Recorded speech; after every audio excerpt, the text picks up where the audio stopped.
All eyes will be on Chicago for next week's Democratic National Convention, especially given the historic switch in presidential nominees. Former Chicago Mayor Lori Lightfoot will join us as a political analyst. I recently sat down with her for a wide-ranging conversation about getting the DNC to Chicago, the possible protests, and her ties to Kamala Harris.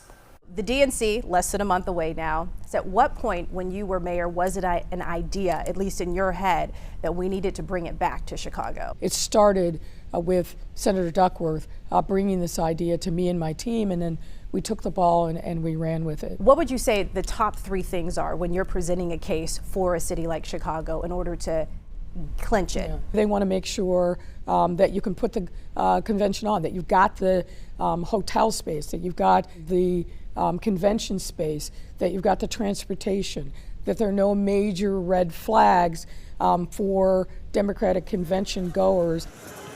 The conventioneers were going to have an extraordinary time here and be happy as they left and go back to their home states. A big factor, I think, in helping us get it was Common. Oh, really? Yeah. Our future is created right here. He stole the show. Given the history of clashes, of course, years ago, did you have any concerns about it being here? Conventions draw people from all across the country and, frankly, all across the world. Certainly didn't know back then that we were going to have a war in the Middle East, but we knew about what was happening in Ukraine, and we knew that no matter what, people were going to come to really articulate and advocate for their various ideas. So of course we knew we had to be ready for that. It was a consideration and part of our plan, but not a concern. Peaceful protest is part of the American tradition, period, full stop. So I'm hoping that people come, that they exercise their First Amendment rights, but they do it in a way that is respectful to our democratic process. But if we're talking strategically, having it in a very blue state when there are so many other swing states, is there a drawback that you see in having it in Chicago? No, I see no drawback whatsoever, and in fact, I see a lot of benefits. You cannot win in November without coming through the Midwest. So our neighbors to the north, Wisconsin, our neighbor to the immediate east, Michigan, you've got to get those states activated. It's easy to get to. And we're Chicago. We're the greatest city in the world. We have everything that anyone who wants to come and visit, particularly our shine is brightest in the summer months. So you can still touch those other states that you need to impact, but still have what you would call the jewel of the Midwest in everything that Chicago has to offer. Yes. Okay. What does the party need to do at the DNC to really hit a home run here? To energize the base that really has been, all over and worried in the last couple months in particular, because those are going to be the foot soldiers who go back to the cities and towns and states and tell their neighbors, hey, get off the fence, come and vote.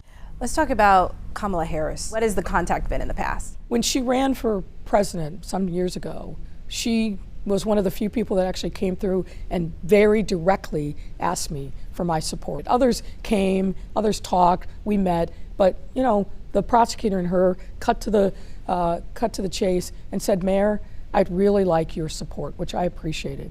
We've stayed in contact over the years. So what do you think the biggest challenge is for the Democratic side? Well, we got to be unified, and we've got to reach out to those independents. We've got to reach out to the Republicans who don't want to vote for Donald Trump. Given your time in office, if you could give advice to the Democratic Party, Kamala Harris. Well, I haven't been shy about offering my advice, but what I'll say is this: go through the mayors.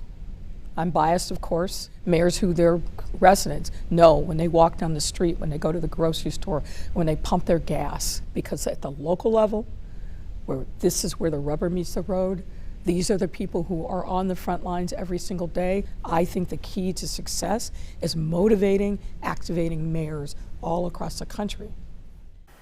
Well, tomorrow night at 10, the conversation with Lori Lightfoot gets personal. She reveals how Donald Trump treated her in private conversations, addresses her sometimes heated interactions with the media, including us, and does she have any regrets? That's tomorrow night at 10. Very interesting.